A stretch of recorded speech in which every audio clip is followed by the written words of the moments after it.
Hi friends, നമസ്കാരം. ഞാൻ പ്രസന്ന. എല്ലാവർക്കും മിനീസ് ഗോർമയിലേക്ക് വീണ്ടും സ്വാഗതം. എല്ലാവർക്കും എൻ്റെ ഹൃദയം നിറഞ്ഞ ഓണാശംസകൾ അറിയിക്കുന്നു. അപ്പോൾ ഇന്ന് ഞാൻ ഓണം ആയതുകൊണ്ട് ഒരു പായസമാണ് ഉണ്ടാക്കാൻ പോകുന്നത്. അപ്പോൾ നമുക്ക് പായസം എങ്ങനെയാണ് ഉണ്ടാക്കുന്നതെന്ന് നോക്കാം. ഇത് അരി അട കൊണ്ടുള്ള അടപ്രഥമനല്ല, ഇത് വീറ്റടയാണ്. അപ്പോൾ അട കൊണ്ടുള്ള അടപ്രഥമനാണ് ഞാൻ ഉണ്ടാക്കുന്നത്. വളരെ നല്ല ടേസ്റ്റാണ് ഇതിന്, വളരെ ഈസിയാണ്. അപ്പോൾ അതിന് നമുക്ക് വേണ്ടുന്നത് ഈ വീറ്റട. ഇത് കടയിൽ വാങ്ങിക്കാൻ കിട്ടും. വീറ്റട 200 ഗ്രാമാണ്. ഇതിൽ നിന്ന് ഞാനൊരു 100 ഗ്രാം എടുത്തേ ചെയ്യുന്നുള്ളൂ. വളരെ കുറച്ച്, നമുക്കെത്ര മതി. നമ്മൾ വളരെ കുറച്ച് മെമ്പേഴ്സേ ഉള്ളതുകൊണ്ട് നമുക്കിത്ര മതി. പിന്നെ ഇത് ജാഗറി, മറയൂർ ജാഗറിയാണ്. പിന്നെ ഒരു 2 ടേബിൾ സ്പൂൺ സാബൂൻ അരി എന്ന് ചിലരൊക്കെ പറയും, ചവ്വരി അങ്ങനെയും പറയാം. ആദ്യം ഈ 100 ഗ്രാം അട വെള്ളത്തിയിട്ട് ഒന്ന് കുക്ക് ചെയ്തെടുക്കും. അതിനേക്കാളും കുറച്ചധികം വെള്ളം വെക്കണം. അപ്പോൾ അത് കുക്ക് ചെയ്യുമ്പോഴത്തേക്ക് അത് കൂടി വരും ഇങ്ങനെ. അപ്പോൾ അതുകൊണ്ട് കുറേ വെള്ളം വെച്ചിട്ട് അതൊരു 15 മിനിറ്റ് നമുക്ക് വേകുമ്പോൾ നമുക്കെടുത്ത് നോക്കാം എന്തോ ഇല്ലേന്ന്. സോഫ്റ്റ് ആവണം. ചിലപ്പോൾ 15 മിനിറ്റ് എടുക്കും, ചിലപ്പോൾ 12 മിനിറ്റ് അങ്ങനെ. അപ്പോൾ നമുക്കത് നോക്കിയാൽ മതി. അപ്പോൾ അതിങ്ങനെ കുക്ക് ചെയ്തിട്ട് അതിനെ ഇങ്ങനെ ഡ്രെയിൻ ചെയ്ത് കളയണം. ഡ്രെയിൻ ചെയ്താൽ പിന്നെ 2-3 തവണയെങ്കിലും നമ്മൾ നല്ല തണുത്ത വെള്ളത്തിൽ ഇങ്ങനെ കഴുകണം, അല്ലെങ്കിൽ അതിങ്ങനെ ഒട്ടിപ്പിടിച്ച് ഇരിക്കും. അപ്പോൾ അത് അരിപ്പയിലൂടെ ഇങ്ങനെ പച്ച വെള്ളത്തിലും കൂടി കഴുകി ഊറ്റി വെക്കണം. എന്നിട്ട് നമുക്ക് ശർക്കര ഉരുക്കാനും വെക്കണം. ഇത് അത്ര ഭയങ്കര മധുരമില്ല, അതുകൊണ്ട് ഒരു 200 ഗ്രാം. പിന്നെ ഭയങ്കര മധുരമുള്ള ചില ശർക്കരയ്ക്ക് ഭയങ്കര മധുരമായിരിക്കും. അതാണെങ്കിൽ ഒരു 180 ഗ്രാമൊക്കെ മതി. പിന്നെ 200 ഗ്രാം ഇടുമ്പം അത്യാവശ്യം നല്ല മധുരം കാണും. അതിൽ കൂടുതൽ പിന്നെ ഒട്ടും വേണ്ട. 180 ആണെങ്കിൽ നല്ല മധുരമുണ്ട്, എന്നാൽ ആവശ്യത്തിൽ ഉള്ള മധുരമേ ഉള്ളൂ, അത്രയും. അപ്പോൾ ആ ശർക്കര നമ്മളൊരു അരക്കപ്പ് വെള്ളം ഒഴിച്ച് ഉരുക്കി അതിനെ അരിച്ചെടുക്കണം. അപ്പോഴേക്കും ഇത് തിളച്ച് ഇതും പാകം. അപ്പോൾ ഞാൻ കണ്ട ഒരു അരക്കപ്പ് വെള്ളമാണ് ഒഴിച്ചിരിക്കുന്നത്. ഇതൊരു 200 ഗ്രാം ശർക്കരയുണ്ട്, ഒരു വലിയ കട്ട. അപ്പോൾ അതിനെ ഞാനത് ഉരുക്കാനായിട്ട് വെച്ചിരിക്കുകയാണ്. അപ്പോൾ ഈ സമയത്ത് തന്നെ നമ്മൾ ആ 2 ടേബിൾ സ്പൂൺ ചവ്വരി, 3/4 കപ്പ് വെള്ളം 250 ml കപ്പിന് ചേർത്തിട്ട് അടുപ്പിൽ വെച്ച് അതൊരു 10 മിനിറ്റ് കുക്ക് ചെയ്യണം. എന്നിട്ട് അതങ്ങ് വാങ്ങി വെക്കണം. ഇടയ്ക്കിടയ്ക്ക് നമ്മളിങ്ങനെ ഒന്ന് ഇളക്കിക്കൊണ്ടിരിക്കണം. അതെന്തിനെന്ന് പറഞ്ഞാൽ അത് കട്ട പിടിക്കാതിരിക്കാൻ. പക്ഷേ നമ്മളത് കുക്ക് ചെയ്യുന്നുമ്പായിട്ട് ഉറപ്പായിട്ട് ഒരു അരമണിക്കൂർ കുതിർത്തിരിക്കണം. അപ്പം നന്നായിട്ടത് വെന്ത് കിട്ടും. കുതിർക്കാതിരുന്നാലും വേഗം, എന്നാലും കുതിർത്തിട്ട് നമ്മൾ അതിനെ വെന്ത് കിട്ടാൻ വെച്ചാൽ അത് കുറച്ചുകൂടി പെട്ടെന്ന് വെന്ത് കിട്ടും. അതുകൊണ്ടാണ്. അപ്പോൾ ഒരു 10 മിനിറ്റ് അത് കുക്ക് ചെയ്യണം, ശർക്കര ഉരുക്കണം. ആ സമയത്ത് 10-12 മിനിറ്റ് കൊണ്ട് ഇതും വെന്ത് കിട്ടും. അപ്പോൾ നമ്മൾ ഈ 3 കാര്യം ഒരേ സമയത്ത് ചെയ്യും. അപ്പോൾ നമുക്കിത് വളരെ പെട്ടെന്ന് അങ്ങ് ഉണ്ടാക്കിയെടുക്കാം. ഒരു 12 മിനിറ്റായി. ഞാനിനി ഇതിനെ അങ്ങ് വെള്ളം ഊറ്റിക്കളഞ്ഞ് പച്ചവെള്ളത്തിൽ കഴുകി മാറ്റി വയ്ക്കാൻ പോവുകയാണ്. ഇനി ഞാൻ നല്ല ഒരു പാത്രത്തിനകത്ത് നല്ല ഒരു കട്ടിയുള്ള പാത്രമായിരിക്കണം. കട്ടിയില്ലെങ്കിൽ അതങ്ങ് വേഗം കരിഞ്ഞ് പിടിക്കാൻ, വളരെ കട്ടിയുള്ള, അല്ലെങ്കിൽ സോസ്പാൻ എടുത്താൽ മതി. നിങ്ങൾക്ക് അങ്ങനെ കരിയൊന്നും ഉറപ്പുണ്ടെങ്കിൽ. ഒരു 3 ടേബിൾ സ്പൂൺ എണ്ണ ഒഴിച്ചിട്ട് നമ്മൾ നല്ലതുപോലെ ഇതിനെ ഒന്ന് വഴറ്റിയെടുക്കണം. ഇത് നല്ല ഗീയാണ്, ഓർഗാനിക് ഗീ. അപ്പോൾ അതിനകത്ത് ഈ നമ്മൾ വെച്ചിരിക്കുന്ന ഈ അടയില്ലേ, ഇത് നമ്മൾ അരിപ്പിലൂടെ അരിച്ച് വെച്ചിരിക്കണം. അതിനെ തട്ടിയിട്ട് ഒരു 3-4 മിനിറ്റ് നന്നായിട്ടൊന്ന് ആ എണ്ണയിലൊന്ന് ഇങ്ങനെ നല്ലതുപോലെ ഒന്ന് റോസ്റ്റ് ചെയ്തെടുക്കണം. അതിന് ശേഷം നമ്മൾ ഉരുക്കി വെച്ചിരിക്കുന്ന ശർക്കര അരിച്ച് ഇതിനകത്തോട്ട് ഒഴിച്ചു കൊടുക്കണം.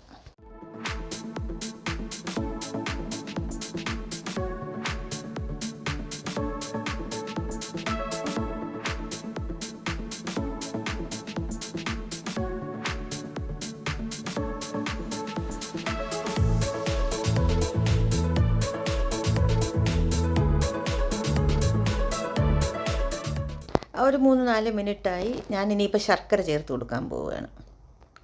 മീഡിയം ലോ ഫ്ലെയിമിലാണ് വെച്ചിരുന്നത് ഇതിങ്ങനെ റോസ്റ്റ് ചെയ്യാനായിട്ട്. ഈ ശർക്കര ഉരുക്കി അരിച്ച് ഇതിലൊഴിച്ച് ഇതിന് നമ്മൾ ഈ ശർക്കരയിലിട്ട് ഇതിനെ നന്നായിട്ടിങ്ങനെ മൂപ്പിച്ച് അത് ആ മധുരം പിടിച്ച് അത് നല്ലവണ്ണം ആ ശർക്കര വെള്ളം വറ്റണം. അതുവരെ നമ്മളിങ്ങനെ നന്നായിട്ട് ഇളക്കി കൊടുക്കും. അതിന് ശേഷമേ നമ്മൾ തേങ്ങാപ്പാൽ ചേർക്കത്തുള്ളൂ. ഒന്നുകിൽ നിങ്ങൾക്ക് നല്ല തേങ്ങാപ്പാൽ കട്ടി തേങ്ങാപ്പാൽ വാങ്ങാൻ കിട്ടും. 2 ടിന്ന് വാങ്ങിച്ചാൽ മതി. അതിൽ ഒരു 1.5 ഗ്ലാസ് എടുത്തിട്ട് 1/2 ഗ്ലാസ് വെള്ളം കൂടെ ചേർത്ത് ഒരു 2 ഗ്ലാസ് തേങ്ങാപ്പാലാക്കാൻ ലൈറ്റ്. പിന്നെ 1/4 കപ്പ് നല്ല കട്ടിക്കങ്ങ് എടുക്കണം. അങ്ങനെ എടുത്താൽ മതി. അപ്പോൾ 2 കപ്പ് പ്ലസ് 1/4 കപ്പ് പ്ലസ് ശർക്കര, അത്രയാണ് ഇതിൽ ചേർക്കുന്നത്. പിന്നെ നമ്മൾ ചവ്വരി വേവിച്ച് വെച്ചിരിക്കുന്നത് ഇപ്പം ചേർക്കില്ല, തേങ്ങാപ്പാൽ ചേർത്തിട്ടേ നമ്മൾ ചേർക്കൂ. അതുവരെ അതിങ്ങനെ ഇടയ്ക്കിടയ്ക്ക് നമ്മളൊന്നിങ്ങനെ കട്ട പിടിക്കാതെ ഇളക്കിക്കൊണ്ടിരിക്കും. അപ്പോൾ ഇത് നന്നായിട്ടൊന്ന് ഇതിനെ നമുക്കൊന്ന് വറ്റിച്ച് ഞാൻ ഇനിയിപ്പോൾ 2 കപ്പ് 250 ml കപ്പിന് 2 കപ്പ് തേങ്ങാപ്പാലാണ് ഇതിനകത്ത് ചേർത്ത് കൊടുക്കുക. നമ്മൾ ഒറ്റ അടിക്ക് ആ തേങ്ങാപ്പാലങ്ങ് ഒഴിച്ച് ഇളക്കരുത്. അത് നല്ല ചൂടിൽ കിടക്കുന്നതിന്. അപ്പോൾ തീയെല്ലാം ഒന്ന് നല്ലവണ്ണം സിമ്മിലാക്കി വെച്ച ശേഷം ഇങ്ങനെ കുറേശ്ശെ ചിലപ്പോൾ ഈ തേങ്ങാപ്പാൽ ഇങ്ങനെ ചേർക്കുമ്പോൾ അതങ്ങ് പിരിഞ്ഞു പോകും. അതുകൊണ്ടാണ്. അപ്പം നമ്മൾ കുറേശ്ശെ ഒഴിച്ച് പതുക്കെ 2 കപ്പും പാലും ഇങ്ങനെ ഒഴിച്ച് കൊടുക്കണം. ഇനി ഞാൻ 2ാമത്തെ കപ്പ് പാലും കൂടി, ഇത് ലൈറ്റാണ്, അതും കൂടി ചേർത്ത് ഞാനിങ്ങനെ ഒഴിച്ചൊന്ന് മിക്സാക്കിയിട്ട് ഞാനിനി ഇതിൻ്റെ കൂടെ ഇതൊന്ന് ചൂടാകുമ്പം ചവ്വരി ചേർത്ത് കൊടുക്കും. പിന്നെ പ്രധാനപ്പെട്ട ഒരു കാര്യം, നമ്മളിതിങ്ങനെ കണ്ടിന്യൂസ് ഇളക്കിക്കൊണ്ടിരിക്കണം. കാരണം ഒരു മീഡിയം ലോ ഫ്ലെയിമിൽ നമ്മളിവിടെ ഇട്ടിട്ട് ഇങ്ങനെ പോയാൽ അത് അടിയിൽ പിടിക്കും. തേങ്ങാപ്പാലൊഴിച്ചാൽ നമ്മളിങ്ങനെ ആകെ ഒരു 3/4 മണിക്കൂർ അങ്ങനെ വേണ്ടി. അപ്പം നമ്മൾ അവിടെ തന്നെ നിൽക്കണം. എന്നിട്ട് ഞാനിപ്പോൾ ചവ്വരി ചേർത്ത് കൊടുത്തു. അപ്പോൾ ആ പായസം വയ്ക്കുമ്പോൾ നമ്മൾ അവിടെ തന്നെ ഉണ്ടാകണമെങ്കിൽ നമുക്ക് നല്ല ടേസ്റ്റുള്ള പായസം കിട്ടും. ഇനി ഈ ചവ്വരി ഇതിനകത്ത് മിക്സ് ചെയ്ത് ചേർക്കും. ഇത് കണ്ടോ നന്നായിട്ട് വെന്ത് 10 മിനിറ്റ് കുക്ക് ചെയ്തിട്ടങ്ങ് മാറ്റി വെച്ചേക്കും. അപ്പോൾ അത് അവിടെ നിന്ന് വെന്ത് കിട്ടും. ഇടയ്ക്കിടയ്ക്ക് നമ്മളതൊന്ന് ഇളക്കി കൊടുക്കണം കട്ട പിടിക്കാതെ. എന്നിട്ട് ഇതിൽ ചേർത്ത് കൊടുക്കും. ഇത് ചേർത്ത് കുറച്ച് നേരം കൂടി ഒന്ന് കുക്ക് ചെയ്യും. അതിന് ശേഷം നമ്മൾ 1/4 പാൽ ചേർക്കും. 1/4 പാലെന്ന് പറഞ്ഞാൽ തീ ഏറ്റവും കുറച്ച് വെച്ച്, അത് ചൂട് കാണില്ല, അത്ര കുറച്ച് വെച്ച ശേഷം നമ്മൾ പതുക്കെ 2ാം പാൽ ചേർത്ത് പോലെ പതുക്കെ 1/4 പാൽ ചേർത്ത് മിക്സാക്കണം. അതൊന്ന് ചൂടായാൽ മതി, അത് തിളപ്പിച്ചുകൂടാ. ഇത് നമ്മളൊരു 5-6 മിനിറ്റ് കുക്ക് ചെയ്യും. എന്താണെന്ന് വെച്ചാൽ ഈ ശർക്കരയുടെ മധുരം ഈ ചവ്വരിയിൽ പിടിക്കണം. പിന്നെ ഇതിൻ്റെ കൂടെ ഒന്ന് ഈ തേങ്ങാപ്പാൽ ചേർത്തതൊന്ന് തിക്കാവണം. എന്നിട്ടേ നമുക്ക് 1/4 പാൽ ചേർക്കാൻ പറ്റും. ഇപ്പോൾ എനിക്ക് തിക്കായതുകൊണ്ട് ഞാനിതാ 1/4 പാൽ ചേർത്ത്. എൻ്റെ പായസം തിക്കായായിരുന്നു, മധുരമൊക്കെ പിടിച്ചു ചവ്വരിയിൽ. അപ്പം ഞാൻ ഈ 1/4 പാൽ ചേർത്ത് ചെറുതായിട്ടൊന്ന് മിക്സാക്കി ഓഫ് ചെയ്യും. എന്നിട്ട് ഞാൻ ഒരു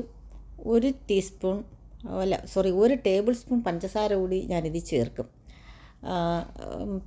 എന്നിട്ട് ഏലക്കാപ്പൊടി 1 ടീസ്പൂൺ ചേർക്കും. എൻ്റെ ഏലക്കാപ്പൊടിയല്ല, ഞാൻ ഒരു 4 ഹോൾ ഏലക്ക അരിയെടുത്ത് പൊടിച്ചായിട്ട് കൊടുക്കുന്നത്, ഏലക്കാപ്പൊടിയില്ല. അപ്പോൾ അത്രയും ആയപ്പോൾ തീർന്ന്. പിന്നെ കാഷ്യൂനട്ടും കിസ്മിസും 1 ടീസ്പൂൺ നെയ്യ് ഒഴിച്ച് വറുത്തിട്ടാൽ മതി. നിങ്ങളുടെ ഇഷ്ടം പോലെ നിങ്ങൾക്ക് കാഷ്യൂനട്ടും കിസ്മിസും ചേർക്കാം, നിങ്ങളുടെ ഇഷ്ടത്തിനനുസരിച്ച്. അത്രയപ്പം തീർന്നു, നമ്മുടെ പായസം റെഡിയായി. അപ്പോൾ ഞാൻ നെയ്യിൽ വറുത്ത കാഷ്യൂനട്ടും കിസ്മിസും കൂടി ചേർത്ത് കൊടുക്കുകയാണ്. ഏലക്കാപ്പൊടി ചേർക്കുന്ന മുമ്പ് മധുരം ഒന്ന് നോക്കണം. നല്ല മധുരമുണ്ട്. നിങ്ങൾക്കിനി മധുരം വേണ്ടെങ്കിൽ നിങ്ങൾ പിന്നെ ഷുഗർ ചേർക്കും. അപ്പോൾ നിങ്ങൾ ഈ പായസം തീർച്ചയായും ട്രൈ ചെയ്യണേ. ഓണമല്ലേ, അപ്പോൾ നിങ്ങൾക്ക് എല്ലാവർക്കും ഇത് ഇഷ്ടപ്പെടും. നിങ്ങൾക്കിത് ക്വാണ്ടിറ്റി കൂട്ടാം. എല്ലാത്തിൻ്റെയും അതിനനുസരിച്ച് കൂട്ടിയാൽ മതി. അപ്പം അടയ്ക്കനുസരിച്ച് ശർക്കരയൊക്കെ കൂട്ടിയാൽ മതി. അപ്പോൾ നിങ്ങൾക്കിതെല്ലാം ഇഷ്ടമായെന്ന് ഞാൻ വിശ്വസിക്കുന്നു. അപ്പോൾ നിങ്ങളുടെ അഭിപ്രായം എന്ത് തന്നെയാലും അറിയിപ്പിക്കണം. നിങ്ങൾ ഇഷ്ടമായെങ്കിൽ ലൈക്ക് ചെയ്യാനും സബ്സ്ക്രൈബ് ചെയ്തില്ലെങ്കിൽ സബ്സ്ക്രൈബ് ചെയ്യാനും മറക്കരുത്. അപ്പോൾ എല്ലാവർക്കും happy Onam. Thank you. By.